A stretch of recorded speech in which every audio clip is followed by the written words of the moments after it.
Hello friends, this reflection is for the second Sunday of Lent.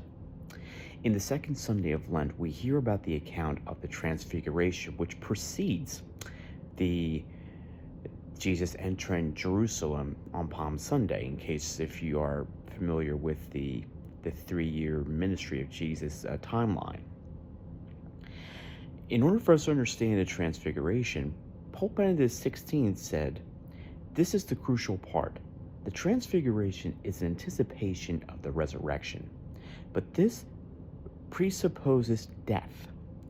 Jesus expresses his glory to the apostles so that they may have the strength to face the scandal of the many tribulations in order to reach the kingdom of God."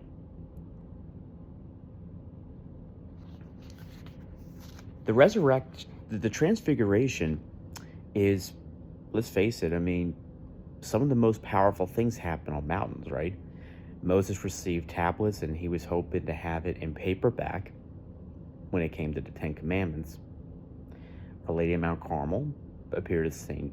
Simon Stock. And the list goes on. If we're very familiar with the history of the Bible, especially with prophets and what have you. But I think if there's something we must understand about the second reading of Lent, the second Sunday of Lent, that is, the theme is transformation.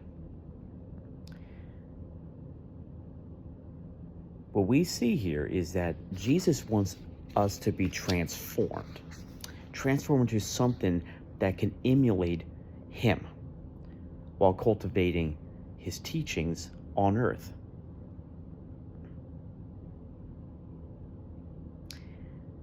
So, Peter, James, and John, of course, his 3 beloved apostles, would witness something that they would carry on for the rest of their lives. And the transfiguration is, of course, we have a 4th decade of the luminous mysteries about it, but the fruit of it is desire for holiness. And for many of us, whether we have been practicing Catholics all our lives, we are converts, or maybe we're looking for an opportunity for us to return to the faith, the transfiguration is no different.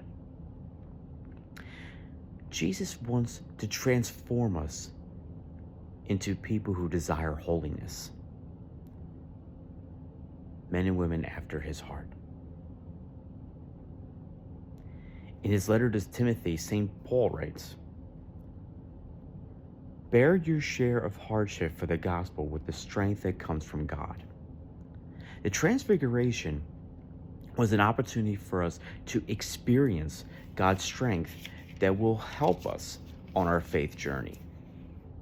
It is through the transfiguration we are strengthened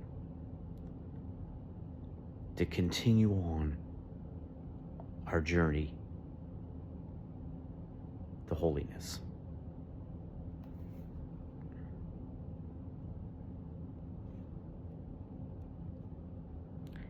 Fulton Sheen reflects on the transfiguration by saying, "On the mountaintop after praying, he became transfigured before them as the glory of his divinity flashed through the threads of his earthly raiment.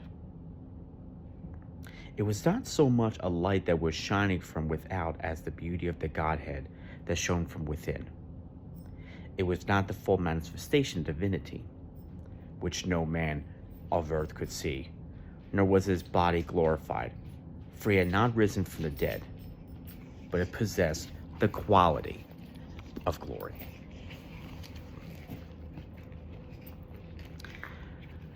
The great soon-to-be blessed saint, Blessed Fulton Sheen, reminds us what the transfiguration is about. It was the glorification of his divinity. So what must we do now? Well, Fulton Sheen continues. The wonder was not this momentary radiance around him. It was, rather, that at all other times it was repressed. Moses, after communion with God, put a veil over his face to hide it from the people of Israel. So Christ had veiled his glory in humanity.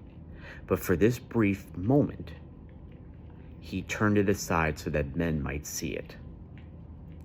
The outgoing of these rays was a transitory proclamation to every human eye of the Son of Righteousness. As the cross came nearer, his glory became greater. It was about his glory that was to come, his glorious resurrection. The transfiguration was just the beginning. Friends, as we navigate the second week of Lent, let God transform you. Let him make you the person that he desires you to be.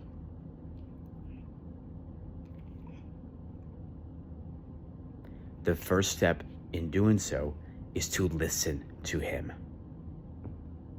God bless.